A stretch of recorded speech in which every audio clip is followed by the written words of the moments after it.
Hi நான் ஜெய்ஷாம். ஷாவை செல்குட்டிஸ் எப்படி இருக்கீங்க? நல்லா இருக்கீங்களா? யோலோ அப்படின்ற ஒரு வார்த்தையும் இன்னொரு வார்த்தையும், ரெண்டு வார்த்தை தான் விஜய் பிரியங்கா அவர்களை உயிர்ப்போட வச்சுட்டு இருக்கு. அது என்ன அப்படின்றத இந்த வீடியோவில் வந்து பார்க்க போகிறோம். ஒரு நாள் கிடையாது, 2 நாள் கிடையாது, 3 மாதம் குழந்தையினுடைய லெட்டரை படிச்சுக்கிட்டே வாழ்க்கையை வந்து நகர்த்தி இருக்காங்க. அது என்ன அப்படின்றதையும் இந்த வீடியோவில் வந்து பார்க்க போகிறோம். விஜய் டிவி செட்டில் ஒரு 3 பேருக்காக சண்டை போட்டிருக்காங்க. அது என்ன அப்படின்றதையும் இந்த வீடியோவில் வந்து பார்க்க போகிறோம். இந்த வீடியோ நிச்சயமாக மிகப்பெரிய ஐ ஓப்பனிங்கை உங்கள் லைஃப்பில் வந்து கிரியேட் பண்ணும். சரிங்களா?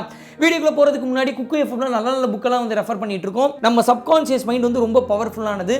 Power of your subconscious mind அப்படின்ற புக்கை தயவுசெய்து முடிஞ்சால் படிச்சிருங்க. படிக்க முடியலன்னா குக்கு எஃப்எம்ல தமிழில் இருக்குது, கேட்கவாது செய்யுங்க. வேறு லெவல் இன்ஸ்பைரிங்காக இருக்கும். இது மட்டும் இல்லாமல் குக்கு எஃப்எம்ல 10,000 மேற்பட்ட கண்டென்ட் லைப்ரரி இருக்குது. எவ்ரிடே மார்னிங் எழுந்திரிச்சு நல்ல விஷயத்த ஒரு 20 நிமிஷத்துலேருந்து அரை மணி நேரம் கேட்டுட்டு தான் என் டேவை ஸ்டார்ட் பண்ணுறேன். சூப்பராக இருக்குது. நீங்களும் முடிஞ்சால் கேளுங்க. குக்கு எஃப்எம்ல எல்லா புக்கையும் நீங்கள் ஃப்ரீயாக ஒரு வாரம் வந்து ஃப்ரீயாகவே நீங்கள் வந்து கேட்கலாம். உங்கள் அக்கௌண்ட்லேருந்து ₹2 எடுத்துருவாங்க. அதுக்கப்புறம் 1 வீக்குக்கு அப்புறம் ₹2 ரிட்டர்ன் வந்து போட்டுருவாங்க. 1 வீக் அப்புறம் ஆட்டோ பே முறையில் மந்த்லி ₹99 உங்கள் அக்கௌண்ட்லேருந்து எடுக்கப்படும். நீங்கள் எப்போ வேணாலும் அந்த ஆட்டோ பே முறையிலேருந்து வெளியே வந்துட்டு நீங்கள் அன்சப்ஸ்கிரைப் பண்ணிக்கலாம். குக்கு எஃப்எம் ஆப்பினுடைய லிங்க் பின் டாப்லையும் இருக்குது, டிஸ்கிரிப்ஷனில் இருக்குது. உடனடியாக டவுன்லோட் பண்ணுங்கள். உலகத்தில் எனக்கு ரொம்ப பிடிச்ச ஒரு ஆக்டர் யார் அப்படின்னு சொல்லிட்டு பார்த்தீங்கன்னா சார்லி சாப்ளின் அவர்கள். அவருடைய ஹிஸ்ட்ரி படிக்கும்போது அவருக்கு சர் அவார்டு கிடச்சிருது, உலகத்தின் பல அவார்டுகள்லாம் கிடச்சிருது. இப்போ கிடச்சி முடிச்சதுக்கப்புறம் ஒரு நாள் எல்லா ப்ரெஸ்ஸையும் கூப்பிட்டு பேசும்போது அவங்க கேள்வி கேட்குறாங்க, உங்களுடைய வாழ்க்கையினுடைய வெற்றியின் ரகசியம் என்ன அப்படின்னு சொல்லிட்டு கேட்கும்போது 2 லைனில் சொல்கிறாரு. அது சார்லி சாப்ளின் ரசிகர்கள் எல்லாருக்கும் ஒரு மிகப்பெரிய கிரக்கத்தையும் ஒரு மிகப்பெரிய வைப்ரேஷனையும் கிரியேட் பண்ணியிருக்கு. அது என்ன அப்படின்றத இந்த வீடியோவோட எண்டில் வந்து சொல்கிறேன். சரிங்களா? இப்போ விஜய் பிரியங்கா அடையாரில் கேன்சர் இன்ஸ்டியூட்டுக்கு மேலே இருக்கக்கூடிய பிரிட்ஜில் டியோ பைக்கில் வந்து போயிட்டுருக்காங்க. அப்போ சன் டிவியில் ஒர்க் பண்ணிகிட்டு இருக்காங்க.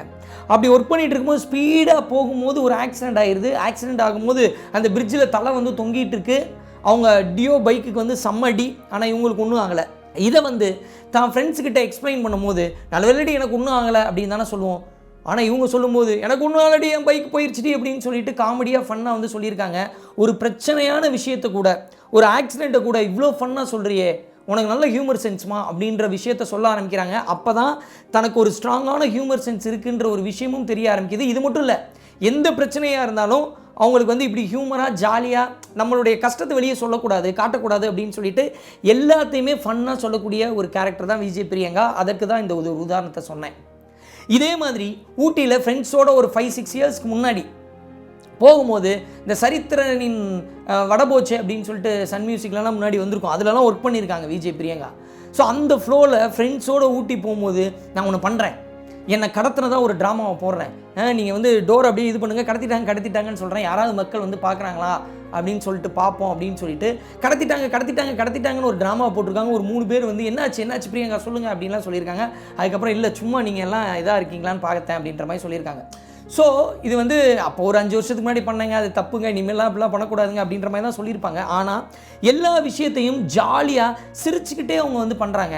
அவங்கள பார்க்கும்போது அவங்க ரொம்ப ஹாப்பியாக இருக்காங்க அப்படின்றது வந்து தோணுது. அப்படின்றது தான் அவங்கள நம்ம பார்க்கும்போது நமக்கு தோன்றுறது. ஆனால் அவங்க லைஃப்பில் இருக்கக்கூடிய பெயினெல்லாம் யோசித்து பார்த்தா இந்த பெயினெல்லாம் வச்சுக்கிட்டு எப்படி அந்த பொண்ணு சிரிச்சுக்கிட்டே இருக்குது அப்படின்றது தோணும். விஜய் டிவி பிரியங்காவினுடைய அப்பா எம்ஆர்எஃப்ல ஒர்க் பண்ணிகிட்டு இருக்காரு. அவங்க அப்பா மிலிட்ரியில் படித்ததுனால பையன் வேறு பொண்ணு வேறுன்றது எனக்கு கிடையாது. சின்ன வயசுலேயே அவங்க அப்பா என்ன பண்ணுவாங்கன்னா, பிரியங்கா தேஷ்பாண்டேவையும் அவங்க தம்பி ரோஹித் அவர்களையும் ஒரு சலூன் கடைக்கு கூட்டிகிட்டு போனால் உட்கார வச்சு 2 பேருக்கும் ஒரே மாதிரி ஹேர் கட் பண்ணி விடுங்க. இவனுக்கு எவ்வளோ முடி வச்சுருப்பீங்களோ ரோஹித்க்கு அதே அளவு முடி தான் வந்து என் பொண்ணுக்கு இருக்கணும். பொண்ணு வேறு பையன் வேறுன்னா நான் பார்க்கக்கூடாது. வெளியும் அவங்களுக்கும் ஒரு பையனாக தான் ஃபீல் பண்ணணும் பிரியங்காவும் அப்படின்னு சொல்லிட்டு அந்த மாதிரி ஒரு ஹேர் கட் பண்ணுறாங்க. 11 வயசு வரைக்கும் அவங்க அப்பா தவறி போகிற வரைக்கும் ஒரு முடியே வளர்க்காத பெண்ணாக தான் இருந்திருக்காங்க. ஏன்னா நீ ஆம்பளை பையனாக தான் வளரணும். 11 வயசுக்கு அப்புறம் தான் முடி வளர்க்குறதுன்றதே எனக்கு தெரிய ஆரம்பிச்சது. அப்போ தான் மற்றவங்களாம் முடி வளர்க்கும் போது எங்கள் அப்பா என்னை எவ்வளோ பிரேவாக வளர்த்துருக்காரு. 11 வயசு வரைக்கும் ஒரு ஆம்பளை பையனாகவே தான் என்னை வளர்த்துருக்காரு. அப்போ நான் சர்வை பண்ணணும், என் குடும்பத்தை காப்பாற்றணும் அப்படின்ற ஒரு விஷயம் சின்ன வயசுலேருந்தே தெரிஞ்சிருச்சு எனக்கு. 11 வயசில் அப்பா தவறினதுக்கப்புறம் தன்னுடைய ஃபேமிலியை எப்படியாவது வந்து நம்ம ஏதாவது வந்து சம்பாரித்து பண்ணிடணும். அம்மாவே ரொம்ப கஷ்டப்படுறாங்க, இருக்கிற கொஞ்சம் காசெல்லாம் வச்சு. அது மட்டும் இல்லாமல் எம்ஆர்எஃப்ல ஒரு சில சப்போர்ட் பண்ணுறாங்க, அம்மாவும் ஒர்க் பண்ணுறாங்க. இதில் தான் ரொம்ப குருவி மாதிரி சேர்த்து இவங்களை வந்து படிக்க வைக்கிறாங்க. அப்படி படிக்க வைக்கும் போது காலேஜ் படிக்கும் போதே வந்து விஜய் பிரியங்காவுக்கு வந்து இது முடித்தோடனே நம்ம ஃபேமிலிக்கு சப்போர்ட் பண்ணணும், அம்மாவுக்கு சப்போர்ட் பண்ணணும்னு சொல்லிட்டு ஏர் ஹோஸ்டர் படிக்கணும் அப்படின்னு சொல்லிட்டு எத்திராஜ் காலேஜில் படிச்சுட்டு இருக்கும்போதே நினைக்கிறாங்க. ஏர் ஹோஸ்டர்ஸ்க்கு மினிமம் ஒரு டிகிரி வேணும் அப்படின்றதுக்காக டிகிரி எடுக்கிறாங்க. அப்படி டிகிரி எடுக்கும்போது பிகாம் போட போடுறதுக்கு பதில் ஆக்சிடெண்ட்டாக விஸ்காம் போட்டுறாங்க. இப்படி தான் வந்து லைஃப் ஸ்டார்ட் ஆகுது. எக்மோர்லேருந்து எத்திராஜ் காலேஜுக்கு 10 ரூபா ஷேர் ஆட்டோ, எத்திராஜ் காலேஜ்லேருந்து எக்மோருக்கு 10 ரூபா ஷேர் ஆட்டோ, 20 ரூபா தான். அதுலேயும் ஒரு நாள் வந்து அவங்க ஃப்ரெண்டு ஸ்ரீன்னு இருக்காங்க, அவங்க பிஎம்டபிள்யூவில் போய் எக்மோர் ரயில்வே ஸ்டேஷனில் விட்டாங்கன்னா அந்த 10 ரூபாயை வச்சு ஒரு சிப்ஸ் பாக்கெட் வாங்கி அடிச்சுக்கிறதுல வந்து அப்பாடா ஒரு சிப்ஸ் பாக்கெட் வாங்கிட்டோம் அப்படின்ற லெவலில் இருக்கக்கூடிய ஒரு பொண்ணு தான். அப்படி இருந்த பொண்ணு என்னைக்காவது ஒரு நாள் நம்மளும் வாங்கினியா, நம்மளும் வந்து காஸ்ட்லியான கார் வாங்கணுயா அப்படின்னு சொல்லிட்டு மைண்டில் வச்சு டெய்லி வந்து 600 ரூபா அப்படின்னு சொல்லிட்டு எம்சி பண்ண ஆரம்பிச்சு, அதுக்கப்புறம் ஜீ தமிழில் மாதத்துக்கு 500 ரூபா அப்படின்னு சொல்லிட்டு சம்பாதிக்க ஆரம்பிச்சு, மறுபடியும் விஜய் டிவியில் சினிமா காரம் காஃபியில் சின்ன ரோல் பண்ணி, அங்கேருந்து ஜம்ப் பண்ணி சுட்டி டிவியில் வந்து வாய்ஸ் ஓவர் ஆர்டிஸ்ட்டாக மாறி, அங்கேருந்து வணக்கம் தமிழகத்தில் வந்து ஒரு சில ஷோஸ் வந்து பண்ணி, அங்கேருந்து சன் மியூசிக்கில் மாமிஸ் டே அவுட் அப்படின்ற ஒரு ஷோவை பண்ணி, அங்கேருந்து விஜய் டிவியில் ஒல்லி பெல்லி, super singer, start music, big boss, cook with Comali, இது எல்லாம் பண்ணி ஒரு 15 வருட உழைப்புக்கு அப்புறம் 20 ரூபா ஷேர் ஆட்டோவில் போன பொண்ணு இன்னைக்கு பென்ஸ் காரில் தன்னுடைய பர்த்டே டேட்டை வந்து நம்பராக வைக்கணும்னா ஒரு 2.5 லட்ச ரூபா எக்ஸ்ட்ரா செலவழிக்கணும். பரவாயில்ல நான் செலவழிச்சிட்டு போகிறேன்னு சொல்லிட்டு 2.5 லட்ச ரூபாய் செலவழித்து இன்றைக்கி பென்ஸ் காரில் வந்து போகிறாங்க. காலேஜ் படிக்கும்போது நான் வந்து நடந்து போனேன், நான் வந்து ட்ரெயினில் போனேன், நான் ஷேர் ஆட்டோவில் போனேன், என் தம்பி அப்படி போகக்கூடாதுன்னு சொல்லிட்டு தம்பி காலேஜ் படிக்கும்போது இங்கே பாரு நான் சம்பாரித்து உனக்காக வந்து நான் வண்டி வாங்கி தரேன்னு சொல்லிட்டு அவங்களும் பிரியங்காவும் அம்மாவும் சேர்ந்து அவருக்கு வந்து பைக் வாங்கி கொடுத்துருப்பாங்க. ஸோ இந்த மாதிரி அப்பா தவறி போனதுக்கப்புறம் ஃபேமிலியை பார்த்த ஒரு பேக் போனாக இருந்த விஜய் பிரியங்கா அவர்கள் அவங்களுடைய லைஃப்பில் அவங்களுக்கு வந்து மேரேஜ் ஆகுது. மேரேஜ் ஆனதுக்கப்புறம் வந்து பார்த்திங்கன்னா அவங்க இப்போ அதை அவங்களே ஓப்பன் அப் பண்ணி சொல்லிட்டாங்க, அதனால அதை வந்து சொல்லலாம். நீங்களும் நிறைய இன்டர்வியூஸில் வந்து பார்த்துருப்பீங்க. அவங்களுடைய மேரேஜ்க்கு அப்புறம் வந்து பார்த்திங்கன்னா பர்சனல் லைஃப்பில் அவங்க வந்து செப்பரேட் ஆக ஆரம்பிக்கிறாங்க. ஸோ பர்சனல் லைஃப்பில் நடந்த இன்சிடென்ட்டுக்கு அப்புறமா பிக் பாஸ் போக வேண்டிய சுச்சுவேஷன். ஏன்னா பர்சனல் லைஃப்லேயும் ஒரு சில பிரச்சனைகள் இருக்குது. நம்ம இப்போ பிக் பாஸ் போயிட்டு வருவோம். ஏன்னா பிக் பாஸ் போயிட்டு வந்து நிறைய பேருக்கு நெகட்டிவ் இமேஜ் ஆயிருக்கு. இருந்தாலும் பரவாயில்ல, நம்ம ஒரு ட்ரை பண்ணிட்டு வருவோம் அப்படின்னு சொல்லிட்டு பிக் பாஸ்க்குள்ளே நுழைய போகிற மூமெண்ட். அப்படி பிக் பாஸ்க்குள்ளே நுழையிறதுக்கு போகும்போது என்ன ஆகுது அப்படின்னு சொல்லிட்டு பார்த்தீங்கன்னா, அவங்க தம்பியினுடைய மனைவி 2 பேரும் சேர்ந்து ஒரு பஸ்ஸில் வந்து கொடுக்குறாங்க. இந்த பஸ்ஸில் வந்து சால்வ் பண்ணிட்டு போ, எப்பா நான் பிக் பாஸ் கிளம்ப போகிறேன், டென்ஷனில் இருக்கேன், இதை சால்வ் பண்ண சொல்கிறேன் அப்படின்னு சொல்லிட்டு இவங்களும் வந்து சால்வ் பண்ணுறாங்க. சால்வ் பண்ணி முடித்து அந்த வார்த்தைகள் வரும்போது என்ன வருது அப்படின்னா, வி ஆர் ப்ரெக்னென்ட் அப்படின்னு வருது.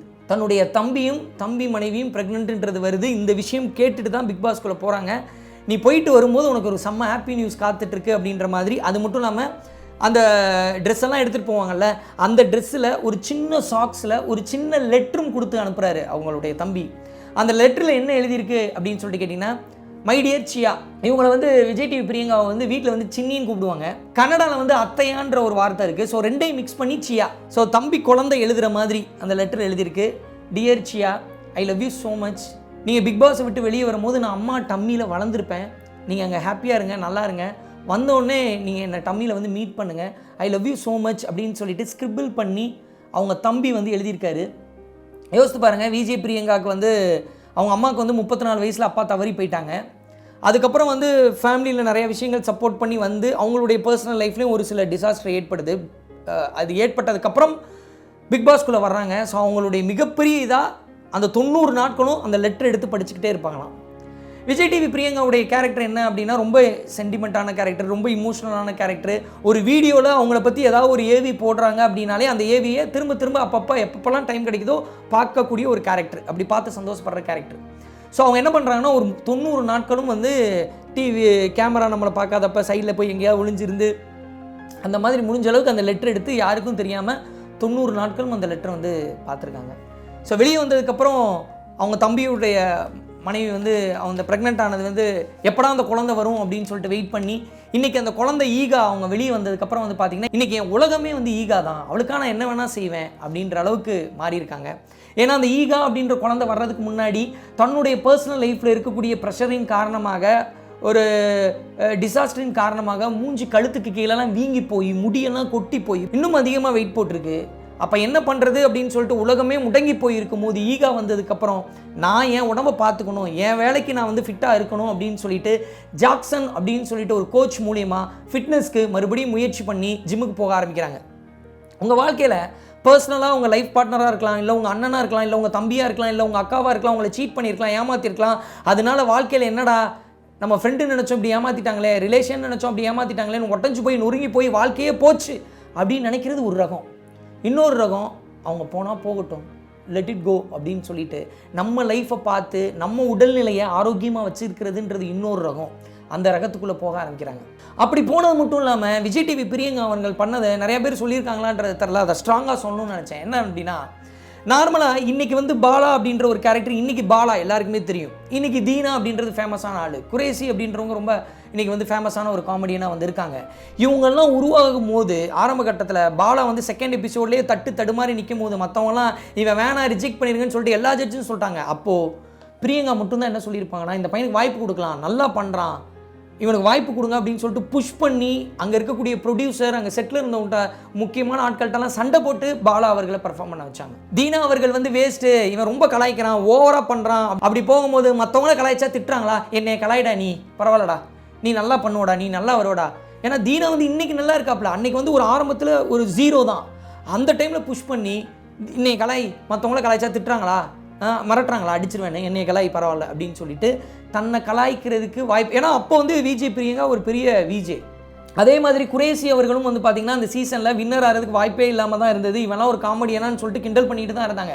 அந்த டைமில் தனியாக கூப்பிட்டு இங்கே பாரு, டேரக்டர் டீமில் உனக்கு வந்து இந்த இதெல்லாம் ப்ளஸ்ன்றாங்க, இந்த இதெல்லாம் மைனஸ்ன்னு சொல்கிறாங்க, இதை யாரும் சொல்ல மாட்டாங்க, நான் சொல்கிறேன், நீ நல்லா பண்ணு, நல்லா வருவ அப்படின்னு சொல்லிட்டு குரேசி அவர்களை புஷ் பண்ணதும் விஜய் பிரியங்கா தான். இப்படி நிறைய பேரை பண்ணியிருக்காங்க. நம்ம கூட இருக்கிறவங்கள பார்த்துக்கிட்டாங்க அப்படின்னா மேலே இருக்கிறவங்க நம்மளை பார்த்துப்பாங்கன்னு சொல்லுவாங்க பார்த்தீங்களா. ஸோ அந்த மாதிரி தான் கூட இருக்கிற அம்மாலேருந்து, ரோஹித்லேருந்து, ஃப்ரெண்ட்ஸ்லேருந்து எல்லாரையும் பார்த்துக்கிற கேரக்டர் தான் விஜய் பிரியங்கா. அவங்களுக்கு ஒரு டிசாஸ்டர் ஏற்படும் போது என்ன நான் பார்த்துக்கணும், அது ரொம்ப ரொம்ப முக்கியம் அப்படின்னு சொல்லிட்டு 2 வார்த்தைகள் மூலியமாக வாழ்க்கையை நகர்த்த ஆரம்பித்தாங்க. அந்த 2 வார்த்தைகள் என்ன அப்படின்னு சொல்லி காட்டிங்கன்னா, ஒரு வார்த்தை யோலோ அப்படின்ற வார்த்தை. இது வந்து அவங்க ஃப்ரெண்ட்ஸ் அடிக்கடி சொல்லிகிட்டே இருப்பாங்களாம் சாட்டிங்கில், YOLO, you only live once அப்படின்றது தான் யோலோ. உன் வாழ்க்கையில் ஹாப்பினஸ் அப்படின்றதுக்கு நீ மட்டும்தான் காரணமாக இருக்க முடியும் அப்படின்னு, ஒரு தடவை தானே வாழ போகிறோம் அப்படின்னு சொல்லிட்டு என்ன பிரச்சனைகள் வந்தாலும், என்ன பர்சனல் டிசாஸ்டர் வந்தாலும் அதெல்லாம் தூக்கி போட்டுட்டு ஹாப்பியாக நம்ம மற்றவங்கள சிரிக்க வைப்போம் அப்படின்ற ஒரு எண்ணத்தை இந்த வார்த்தைகள் தான் அவங்களுக்கு ஸ்ட்ராங்காக உருவாக்கியிருக்குன்னு சொல்கிறாங்க. இன்னொரு வார்த்தை என்ன அப்படின்னு சொல்லிட்டு கேட்டிங்கன்னா, லெட் இட் கோ. வாழ்க்கையில் ஒன்று நம்மளோடது அப்படின்னா அது நம்ம கூட இருக்கும், என்னன்னாலும் சரி நம்ம கூட இருக்கும், நமக்கு வேண்டியது கிடைக்கும். ஒன்று நம்மளை விட்டு போகுது அப்படின்னா போகட்டும்னு விட்டுறணும், அதை பிடிச்சி வச்சுக்கிட்டே இருக்கணும் அப்படின்னு சொல்லிட்டு நினைக்கக்கூடாது. ஸோ இந்த 2 வார்த்தைகள் தான் என் வாழ்க்கையை இன்றைக்கி அடுத்த கட்டம் கொண்டு போயிருக்கு. நீங்கள் கொஞ்சம் யோசித்து பார்த்தீங்க அப்படின்னா, இவங்க லைஃப்பில் 11 வயசில் அப்பா தவறி போனாங்க. நீங்கள் சுனிதா அம்மாவை எடுத்துக்கோங்க, விஜய் பிரியங்காவுடைய அம்மா. அவங்க ஒரு நாள் கூட தன்னுடைய பசங்க முன்னாடி அழுதுறக்கூடாது அப்படின்னு சொல்லிட்டு அவர் கணவரை இழந்தாலும் ஒரு தடவை கூட அழுகவே மாட்டாங்களாம். ஏன்னா தன்னுடைய பசங்க வந்து ஃபீல் பண்ணிடக்கூடாதுன்னு சொல்லிட்டு அவங்க அழுகிறதா இருந்தாலும் தனியாக தான் போய் அழுவாங்களாம். அதே மாதிரி விஜய் பிரியங்கா அவர்களுக்கு அவங்க அப்பாவை ஞாபகம் வந்துச்சு அப்படின்னா அம்மா முன்னாடியோ தம்பி முன்னாடியோ அழுதுறக்கூடாது அப்படின்னு சொல்லிட்டு அவங்க என்ன பண்ணுவாங்க அப்படின்னா, அவங்க வந்து தனியாக போய் பாத்ரூமில் தான் அழுவேன் அப்படின்னு வந்து சொல்கிறாங்க.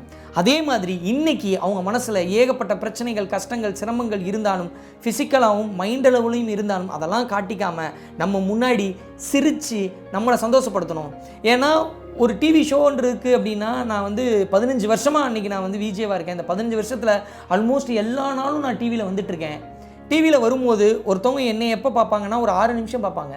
அந்த 6 நிமிஷம் என்னுடைய சின்ன சோகம் கூட அவங்களுக்கு தெரிஞ்சிடக்கூடாதுன்றதுக்காக நான் சிரிச்சுக்கிட்டே இருப்பேன். ஸோ அவங்க வாழ்க்கையை பார்க்கும்போது சின்ன வயசுலேருந்து ஆரம்பித்து இன்றைக்கு வரைக்கும் எந்த பிரச்சனைகள் இருந்தாலும் சார்லி சாப்ளின் சொன்ன மாதிரி தான். அவர் என்ன சொன்னாருன்னு சொல்கிறேன். சார்லி சாப்ளின் வாழ்க்கையில் வந்து பார்த்திங்கன்னா ஏகப்பட்ட பிரச்சனை. அவர் லைஃப்பை நீங்கள் படிச்சிங்கன்னா தெரியும். ஒரு நாள் நம்ம சேனல்லே போடுறேன், சார்லி சாப்ளின் லைஃப் ஜேர்னி வேணும்னா கீழே வந்து கமெண்ட் பண்ணுங்கள். ஏகப்பட்ட பிரச்சனை. அவரை மாதிரி ஒரு பிரச்சனை லைஃப்பில் யாருக்குமே வந்திருக்குது. அவர்கிட்ட உங்களுடைய வெற்றியின் ரகசியம் என்ன அப்படின்னு சொல்லிட்டு கேட்கும்போது அவர் என்ன சொன்னார்னா, இந்த உலகம் என்னை அழ வைத்தது, இந்த உலகத்தை நான் சிரிக்க வைக்கின்றேன் அப்படின்னு சொன்னார். அப்போ எப்பயுமே எல்லாரோட வாழ்க்கையிலையும் கஷ்டம் இருக்கும். என் வாழ்க்கையில், உங்கள் வாழ்க்கையில், எல்லா வாழ்க்கையிலையும் இருக்கும். நான் முடிஞ்ச அளவுக்கு நான் என்ன நினைப்பேன்னா, நம்ம வீடியோ மூலியமாக நமக்கு எவ்வளோ கஷ்டம் இருந்தாலும் நம்ம வீடியோ மூலியமாக ஒரு வைபை க்ரியேட் பண்ணிடணும், மக்களுக்கு ஒரு எனர்ஜியை பாஸ் பண்ணிடணும்னு நினைப்பேன். எதனால் இந்த பாஸ் பண்ணணும்னு எனக்கு தோணுச்சுன்னா, சார்லி சாப்ளினோட அந்த லைன் தான். என்ன பிரச்சனையாக இருந்தாலும் நம்ம வந்து ஒரு எனர்ஜியை பாஸ் பண்ணிடணும், அவர் ஒரு ஸ்மைலை பாஸ் பண்ணுற மாதிரி. இதே தான் விஜய் பிரியங்கா அவர்களும் பண்ணிகிட்ருக்காங்க. இது எதுக்கு நான் உங்ககிட்ட இந்த விஷயத்தை பாஸ் பண்ணணும்னு நினச்சேன் அப்படின்னா, உங்கள் வாழ்க்கையிலையும் யாராவது உங்களை முதுகில் குத்தி இருக்கலாம், பிரச்சனையாக இருக்கலாம், அது அண்ணனாக இருக்கலாம், தம்பியாக இருக்கலாம், அக்காவாக இருக்கலாம், பெரியமாவாக இருக்கலாம், பெரியப்பாவாக இருக்கலாம், ஃப்ரெண்டாக இருக்கலாம், என்ன வேணா இருக்கலாம். அதில் நீங்கள் ஒட்டஞ்சு போயிருக்கலாம், நுருங்கி போயிருக்கலாம், அடுத்த வாழ்க்கையில் எதுவுமே இல்லைன்னு நினச்சிட்டு இருக்கலாம். ஆனால் உங்களுடைய கஷ்டங்களையும் சிரமங்களையும் உங்களுடைய ப்ரொஃபஷ்னல் லைஃப்பில் காட்டாதீங்க. உங்களுடைய பர்சனல் லைஃப்பில் இருக்கக்கூடிய எல்லா பிரச்சனையும் தூக்கி போட்டு உங்கள் ப்ரொஃபஷ்னல் லைஃப்பில் ஈடுபாட்டோட, முழு முயற்சியோட, சந்தோஷத்தோட, எக்ஸைட்மெண்ட்டோட வேலை பாருங்கள். அது உங்களுக்கு வாழ்க்கையின் பல கட்டங்களுக்கு தூக்கிட்டு போய் விடும். நிச்சயமாக இந்த வீடியோ உலகத்தில் ஏதோ மூலையில் இருக்கக்கூடிய பொண்ணோடையோ பையனோடையோ திருநங்கையினுடையோ வாழ்க்கையை மாற்றும் அப்படின்னு சொல்லிட்டு நான் நம்புகிறேன். Thanks so much.